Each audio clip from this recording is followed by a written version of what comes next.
Hello and नमस्कार दोस्तों, मैं आनंद वर्मा आप सभी का स्वागत करता हूं आपके अपने यूट्यूब चैनल ज्ञान बाजार में। दोस्तों आज हम बात करने वाले हैं पंच सरोवर के बारे में, जो कई बार एग्जाम में प्रश्न पूछे जाते हैं और आप यहां से कई प्रकार के प्रश्न देख पाएंगे जो अनेक परीक्षाओं में पूछे जाते हैं। आज हम बात करने वाले हैं वो पंच सरोवर के बारे में जो हिंदुओं की श्रद्धा भाव के केंद्र कहे जाते हैं। तो दोस्तों वो 5 सरोवर में आज हमारा शामिल है बिंदु सरोवर, नारायण सरोवर, पंपा सरोवर, पुष्कर सरोवर और मान सरोवर। इन पांचों के बारे में, पांचों सरोवरों के बारे में हम पूरा डिटेल से जानने वाले हैं। तो चलिए आप बने रहिए हमारे साथ और हम आपको बताएंगे विथ इमेज, मतलब इमेज के साथ हम आपको बताने वाले हैं कि भाई कौन से सरोवर किस प्रकार के हैं। तो चलिए हम शुरू करते हैं अब आपके साथ बिंदु सरोवर से। और ये आपके बीच दिख रहा है दोस्तों, ये है हमारा बिंदु सरोवर। और यहाँ से हम बात करें कि बिंदु सरोवर 2 हैं। पहला जो है वो भुवनेश्वर के बाजार में स्थित है। आप दोस्तों गौर कीजिएगा, भुवनेश्वर के बाजार में स्थित है और यह जो है एकाग्रता की दृष्टि से अधिक महत्वपूर्ण है। सरोवर के मध्य एक विशाल मंदिर भी है और इसमें समस्त तीर्थों का जल लाकर डाला हुआ है। मतलब जितने भी तीर्थ स्थल हैं वहाँ के जल यहाँ पे ला करके डाला गया है दोस्तों। तो ऐसा कि हमने बताया सरोवर के मध्य में एक विशाल मंदिर भी है, जैसा कि आप इमेज में भी देख पा रहे हैं। और यहीं पे हम बात करते हैं दोस्तों, जो दूसरा बिंदु सरोवर है वो हमारा है सिद्धपुर में स्थित। इसकी मान्यता मातृ श्रद्धा के लिए सर्वाधिक है। मातृ श्रद्धा मतलब दोस्तों माँ के प्रति समर्पण ज़्यादा है, अतः इसे मातृ गया भी कहा जाता है। तो आप इसको बहुत बेहतरीन ढंग से याद रख पाएंगे कि बिंदु सरोवर 2 प्रकार के हैं। पहला जो हमारा था वो ये हमारा था भुवनेश्वर के बाजार में स्थित है और दूसरा जो है सिद्धपुर में स्थित है। तो इस तरह से हमने देख लिया बिंदु सरोवर को। अब चलते हैं अगला जो है हमारा नारायण सरोवर। और नारायण सरोवर आप इमेज में देख पा रहे हैं दोस्तों, ये जो है हमारा नारायण सरोवर है और इसके बारे में हम जानकारी प्राप्त करते हैं। और आपको मैं बता दूं कि ये कच्छ के रण में यह अति प्राचीन तीर्थ क्षेत्र है। ये तो नारायण सरोवर है लेकिन कहाँ पे है दोस्तों? कच्छ के रण में है। और इसका निर्माण गंगोत्री से पवित्र जल लाकर किया गया है। कहाँ से जल लाया गया था? तो गंगोत्री से लाया गया था और इस सरोवर का निर्माण किया गया था।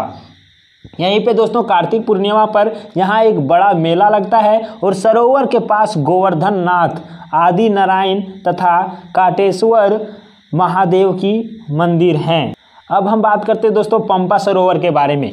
तुंगभद्र नदी के दक्षिण में यह सरोवर स्थित है। कहाँ पे दोस्तों? ये तुंगभद्र नदी जो है उसी के दक्षिण में स्थित है। और दक्षिण भारत में जाते समय भगवान श्री राम ने इस सरोवर के किनारे विश्राम किया था। तो ये भी आप फैक्ट जान सकते हैं कि श्री राम जब दक्षिण भारत की ओर जा रहे थे लंका के प्रस्थान के लिए, उस समय इस सरोवर के किनारे मतलब पंपा सरोवर के किनारे विश्राम भी किए थे। इसके पास ही सबरी गुफा भी है तथा पास की पहाड़ी पर कई छोटे छोटे मंदिर भी हैं। सबरी गुफा के बारे में यदि आपसे पूछा जाए तो आप उसका सही उत्तर लगाएंगे ये पंपा सरोवर।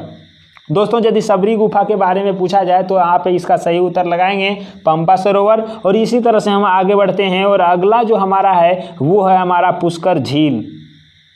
और ये हमारा पुष्कर झील जो है इसके बारे में स्थिति और विस्तार के बारे में हम जानते हैं दोस्तों। यहाँ पे आप देख पाएंगे कि ये इमेज जो आपको दिख रहा है वो इमेज है हमारा पुष्कर झील का।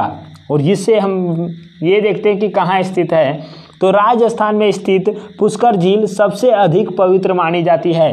पुष्कर झील को सबसे अधिक पवित्र भी माना जाता है और कहते हैं कि ब्रह्मा जी ने पुष्कर की स्थापना की थी। किसने किया था दोस्तों? ब्रह्मा जी ने किया था।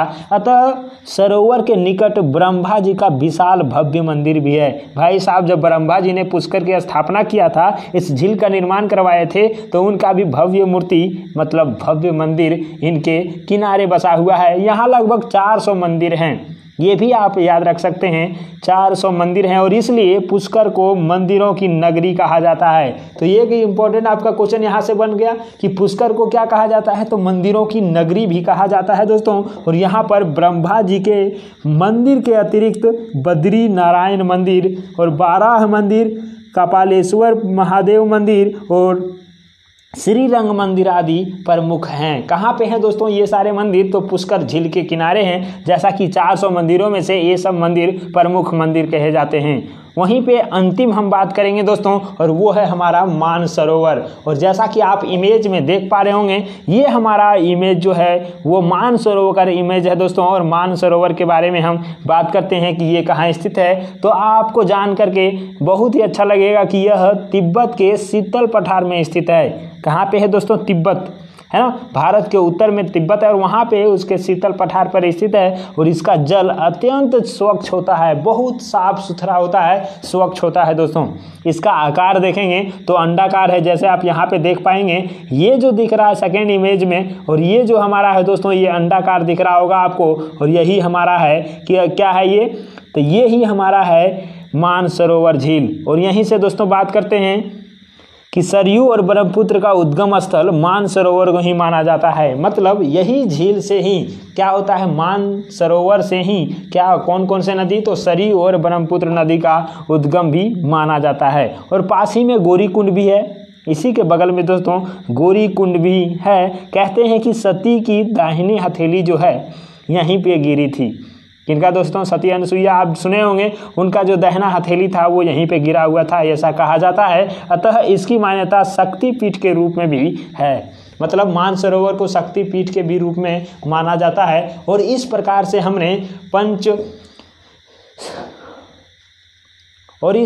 दोस्तों हमने पंच सरोवर के बारे में पढ़ लिया है। और इस प्रकार से दोस्तों हमने पंच सरोवर के बारे में पढ़ लिया है, जहाँ से कोई भी प्रकार के प्रश्न यदि पूछे जाएं तो आप उसे बेहतरीन तरीके से बना पाएंगे। तो उम्मीद है कि ये वीडियो आपको बहुत पसंद आया होगा। तो दोस्तों अच्छा लगा हो तो वीडियो को लाइक कर दीजिएगा, चैनल को सब्सक्राइब कर लीजिएगा और बेल आइकन को दबा दीजिएगा। हम मिलते हैं आपसे अगले वीडियो में।